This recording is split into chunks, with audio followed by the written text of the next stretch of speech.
So it's our second full day in Kyoto, and Kyoto is very famous for being the super compact city of Japan. What better way to see it than by bike?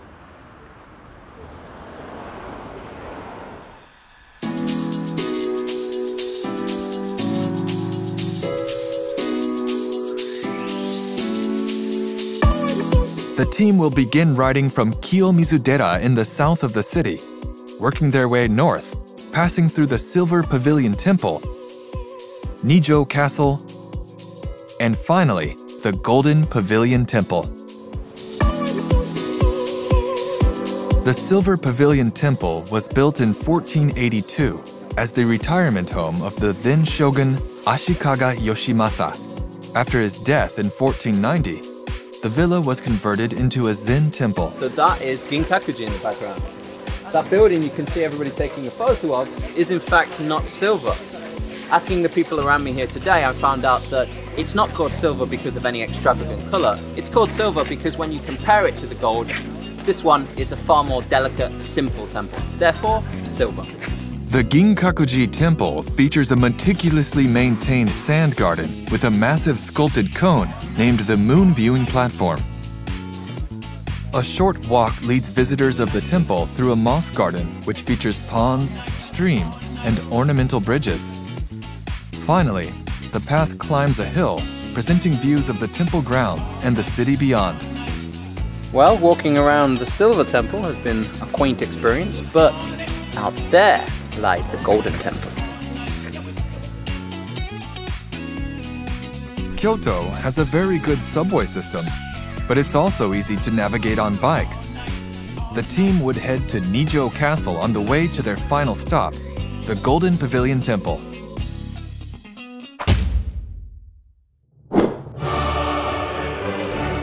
Wow, isn't that beautiful? That's my ticket. Look, this is Nijo Castle. Just goes to show you, there's thousands of temples and shrines out there in Kyoto, but there's also a very, very spectacular castle. There's a lot of palaces and there's a lot of temples out there in Japan, so you can get a little bit blasé about them. But from the gate, that first gate we went in, and it's covered in that kind of gold leaf, really big, heavy oak doors and things like that. It's kind of got me a little bit excited about this one. So far, it's not disappointing me. Amazing Japanese gardens, beautiful old buildings. Once home to Tokugawa Ieyasu, one of Japan's most powerful rulers, the castle is now open to the public after being gifted to the city of Kyoto in 1939.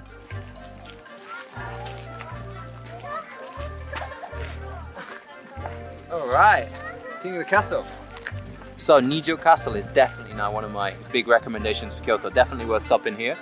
But of course, I still have Kinkaku-ji, which is the Golden Pavilion Temple, still to do. So, better be on my way. Cycling around Kyoto is so much fun. Total freedom.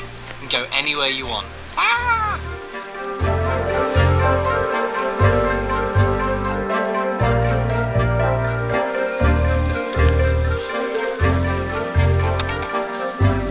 Kinkaku-ji Temple is located in the northwest part of Kyoto City. All right, that was a lot of cycling, but we made it. The Golden Pavilion Temple. Kinkaku-ji Temple dates back to 1397.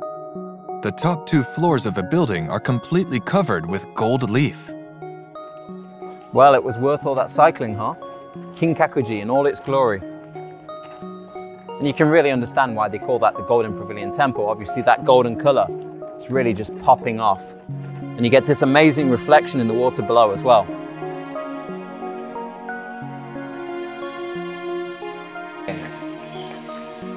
I've got to admit, one of my favorite parts of the temples is trying to get the coins in the basket.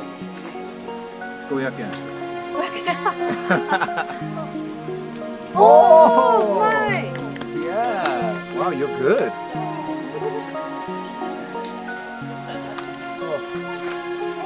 Oh.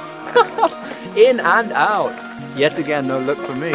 You look amazing. Well, have fun. Bye-bye. Kyoto is the kind of place, I know it's quite popular with foreigners, and we all know Tokyo, Kyoto, Osaka. Kyoto is that standout cultural capital of Japan, but also for the Japanese, Kyoto is the old capital and one of those places that even they really have to go to once. The team learned that a local festival is happening nearby in a small village called Yase and decide to stop by.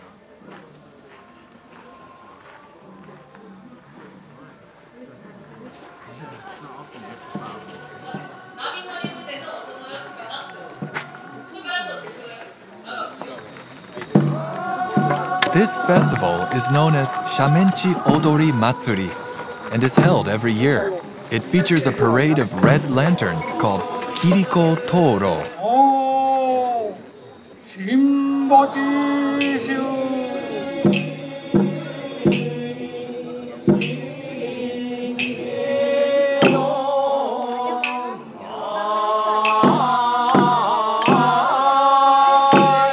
It's pretty cool what's going on up there.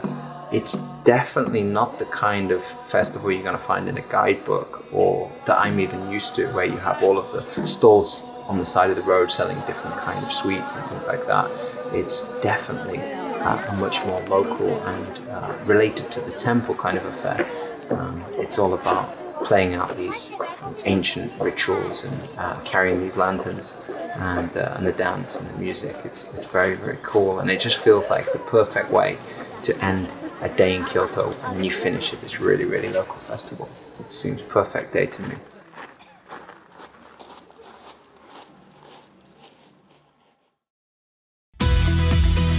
Still to come, the team get musical with special guest Sayuri when she arrives to sing the runAway theme song. And they try out a traditional Japanese rickshaw. It's time to run away. It's time to break away. Just get away, run away. I'm gonna run.